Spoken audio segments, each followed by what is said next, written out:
semoga sehat selalu ya. Nah, sebelum kita mulai pembelajaran hari ini, alangkah lebih baiknya kita berdoa terlebih dahulu. Berdoa dimulai, doa selesai. Nah, selanjutnya materi hari ini masih berkaitan dengan materi minggu lalu, yaitu tentang pencemaran air. Nah, apa yang kalian ketahui tentang pencemaran air? Nah, iya, pencemaran air ada di mana pencemaran air itu meliputi di lautan, di sungai, di danau, dan juga air yang berada di tanah. Di mana penyebabnya itu biasanya adalah ulah manusia. Perubahannya itu terjadi di fisik, kimia, dan juga biologis yang pastinya dapat merugikan organisme. Nah, adapun ciri-ciri air yang tercemar. Apa aja sih ciri-ciri yang air tercemar itu?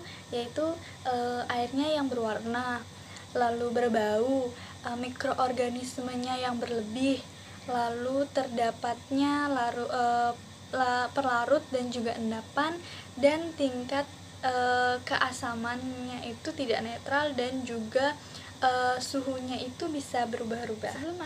Sebelum kita masuk ke kegiatan inti, nah ibu mau nanya nih, apa di tempat kalian itu masih terdapat sumber-sumber air? Iya, pasti masih ada ya, pasti masih ada sungai atau bendungan-bendungan air seperti itu, atau sumur-sumur nih. Nah, bagaimana nih kondisi keadaan sumber-sumber air di tempat kalian? Apakah ada yang sudah tercemar atau malah masih terjaga nih keasriannya? Iya, ada yang sudah tercemar, ada yang masih asli terjaga ya.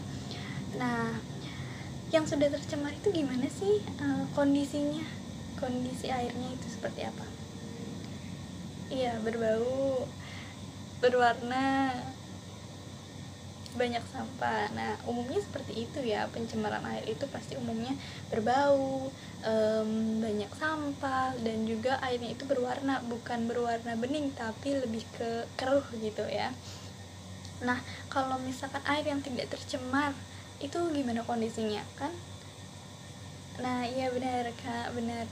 Jadi itu masih seger, jadi itu nggak berwarna, nggak berbau, lalu masih enak lah gitu ya untuk diminum atau dirasakan tuh masih seger gitu kan ya. Nah, makanya kita harus terus menjaga agar air di daerah rumah kita itu tidak tercemar. Jadi tolong untuk buang sampah itu dijaga, dan juga limbah-limbah yang bisa mengakibatkan air tercemar itu diproses dengan baik sebelum dibuang begitu saja. Nah, selanjutnya kita akan mengamati gambar di samping ini. Bisa terlihat ya. Nah, apa pertama kali yang kalian lihat dari gambar di samping? Banyak sampah, berwarna. Nah, iya betul. Nah, dari gambar di samping itu terlihat ya bahwa berikut adalah gambar pencemaran air, di mana pencemaran air itu umumnya ciri-cirinya adalah hanya secara kasat mata itu sudah bisa dilihat ya. Ciri-cirinya itu seperti berwarna, lalu banyak sampah. Nah, kalau misalkan berbau dan juga derajat keasamannya tidak netral dan juga suhunya berubah-ubah, itu tentunya kita harus melalui proses yang namanya ada proses eksperimen, di mana kita meneliti sampel air dari berbagai tempat. Nah, ini juga yang akan kita lakukan pada materi kali ini. Kita akan melakukan sebuah mini praktikum untuk mengetahui apakah air yang berada di daerah A itu tercemar atau tidak. Nah, pada materi kali ini kita akan melakukan praktikum, di mana praktikum ini bertujuan untuk mengetahui bagaimana perilaku makhluk hidup ketika berada di air yang tercemar dan juga di air yang tidak tercemar. Nah, untuk mengetahui itu semua, kita tentunya butuh bahan-bahan dan alat yang digunakan dalam praktikum kali ini. Nah, bahan yang digunakan dalam praktikum kali ini yaitu ikan